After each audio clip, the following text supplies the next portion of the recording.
Hey guys, welcome back to See Through Sita, and today is a very special episode. I'm here with one of South Africa's hottest. I'm here with Nasty C. Yes, sir. You know the vibes. So, you're in New York. You're actually in the U.S. How is it? It's cool. You mean New York or the US? Both. It's cool, man. Everything's cool. Oh, but how about New York? New- The coolest? Yes, New York is the cool. New York or L.A.? Which one?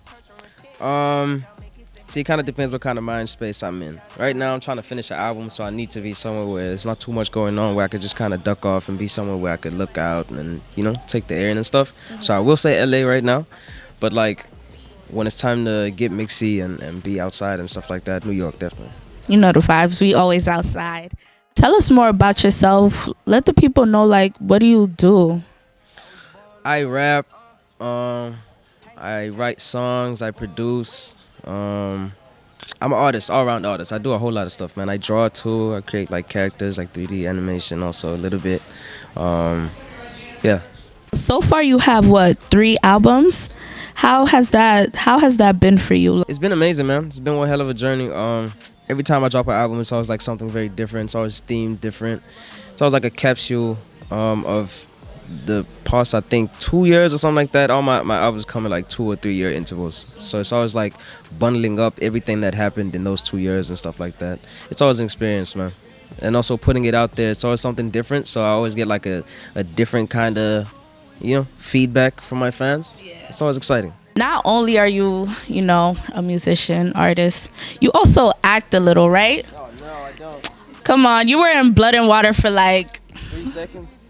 How was that though? How was that experience? Cool. It was cool, man. It was fun. It was an experience. Yeah, I don't think I'm ever gonna do that again though. I was terrible, man. It was nice though. I was very happy that they let me, be on that episode. It was pretty dope. It was dope, yeah. What's like probably your favorite song that you've ever wrote yourself? I think it would have to be a song called SMA. That's my favorite too. Yeah. I think I did a good job writing that. Simple enough, straight to the point, very relatable. Yeah, I think I did a good job. If you could work with anybody, dead, alive, who would it be? I have a list. I have a whole list. It's Rihanna, Adele, Young Thug, Lil Wayne, Future, Travis Scott, Drake, Roddy Ricch. Shit, the list is long as hell, man. It's a long list. It's a really long list. Now, I'm not gonna lie. I think you could actually do all of that. No cap. You will. I will, yeah. You absolutely will. Zulu Man. What's your favorite song from that album? It's my favorite. My favorite is a song called Ababulali, right? And it's not like it's very different. Wait, why you read that? That's crazy because just yesterday I was telling them that's my favorite song from the album too. No cap. That's actually really crazy. What was your thought process for that album? Because you had a lot of different types of songs. You had songs we could get hyped to, kind of slower, sad songs about your life. Like, what was your thought process? So I always try to do that with my albums. I try to keep it balanced, try to make sure that people can relate in many different ways. When you're out partying, I need you to be able to put it on and go crazy. But also when you're just sitting by yourself, whether you're taking a drive or something like that, you need to also be able to play it and reflect on life and stuff like that.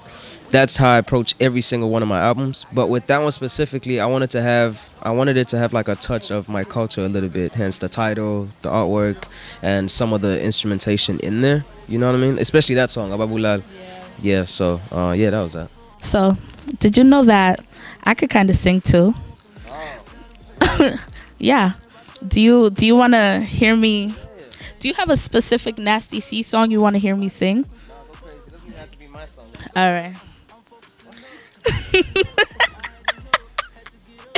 I'm trying to think. There's so many that I can sing. 2 hours later. If I had $1 billion right now, I'd buy you a boat and a house right by the coast. If I had $1 trillion right now, I'd take you to the stars. 'Cause that's where you belong. If I had a billion right now, oh, I'll buy you some time.